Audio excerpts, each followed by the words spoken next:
Hey, what's going on, guys? It is me, Kova, and welcome back to some more daily gossip. We are kicking this one off with TER STEGEN, but before we jump into it, make sure you are subscribed to the channel. We just hit 200 subscribers even, which is absolutely amazing, and I want to keep that run going to keep, obviously, these videos going for you guys. So if you are new around here, make sure you do hit that subscribe button, and also, can we get 10 likes in this video? I will be over the moon with that. So, getting on to it anyway, we're starting with TER STEGEN now. There's been no denying that Manchester City are after a new goalkeeper. Guardiola just doesn't like Joe Hart by the looks of things, and TER STEGEN is one that's being lined up. Obviously, I think Guardiola signed TER STEGEN at Barcelona, and he is a type of player who can play it with his feet. He's absolutely fantastic as a goalkeeper to play it with his feet. Now, obviously, at Barcelona, he had Valdez or TER STEGEN. I can't remember if he signed TER STEGEN, but Guardiola then moved on to Bayern Munich and had Neuer, who was just fantastic with his feet as well. And he's looking to get TER STEGEN in to be that guy for Manchester City. Now, I don't think Joe Hart's particularly awful with his feet, but I wouldn't say he's the best either. And his form's actually dipped a hell of a lot. The Euros, he was absolutely awful. And I was watching the Arsenal game as well, and he could have saved at least Iwobi's goal anyway. So it's an interesting one that they're constantly being linked with goalkeepers, and it's heavily linked with TER STEGEN. However, he would cost £62 million to be released from his Barcelona contract.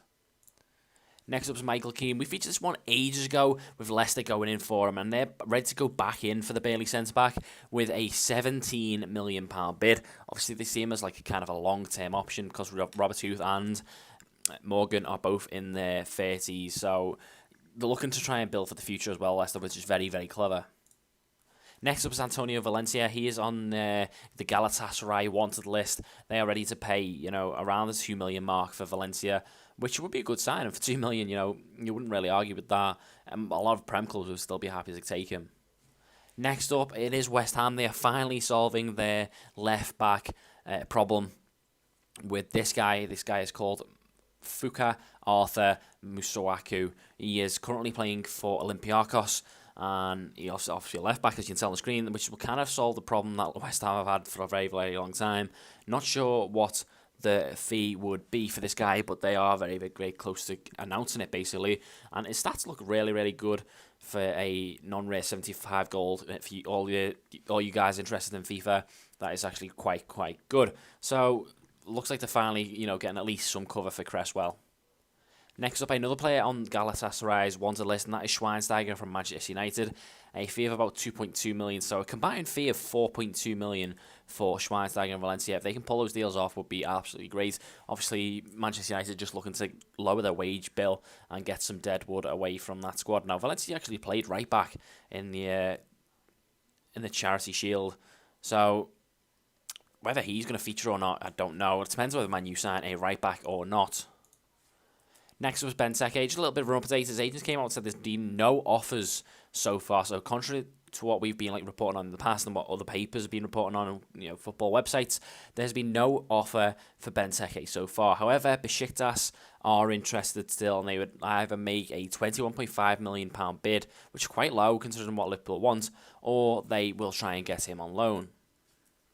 Moving on, we have Isco. He is ready to kick off the AC Milan spending spree. I think they've just been taking over AC Milan, so they're ready to kick on a spending spree of about 300 million, and it's going to start with a £37 million deal for Isco.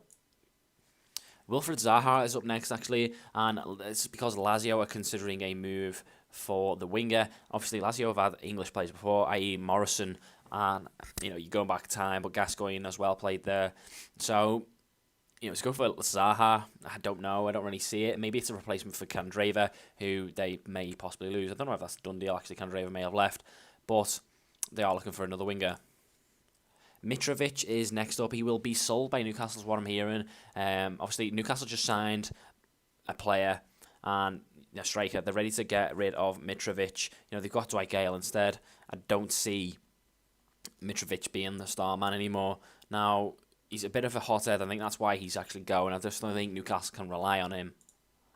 Lukaku is next up. This is a big one still. And Chelsea are ready to offer Begovic and Remy plus cash for Lukaku. Now, if I was in Everton's position, I would accept that. Obviously, it depends how much the cash is, but if it's a decent amount of cash as well, that it would be a really good deal. Now, obviously, Everton have Joel Robles as their keeper. I don't say he's the best keeper. They've just lost Howard, so they don't really have a number one. Begovic would walk into that Everton team and be their number one keeper straight away for me. And then you've also got Remy, who would be just a straight replacement for Lukaku. He's a proven striker in the Premier League. And also the cash that they get afterwards would be able to boost up their team even more. It's just crazy amounts of money. And if I was Everton, I'd cash in on Lukaku if it comes to any sort of deal like that. Next up is Costa. We mentioned that he was, interested in Napoli. Apparently, he has been offered to Napoli by his agent, Jorge Mendes. That's why I've popped this one in. Just a little update on Diego Costa's future. Gabbiadini is next up. Southampton have made contact with Napoli for this guy. They are ready to take him to St. Mary's. So, one to keep an eye on. It could be a Mane replacement, that one. This guy is something that I've never heard of before. Borja Baston. He is a striker for Atletico Madrid currently, and Swansea are ready to pay a £15 million fee to get him, which I just think is crazy. I don't know who this guy is. I've never seen him play. Let me know in the comments if you've seen this guy play, if he's any good. But it was a weird one for me, and it is the last one. So a few interesting ones coming in, and obviously a few going out. Not really much happening in terms of league changing. The other one I would say is TER STEGEN, and possibly this guy might be a hidden little beast. But guys, if you did enjoy, as always, hit that like button, and I shall see you tomorrow for more transfer gossip.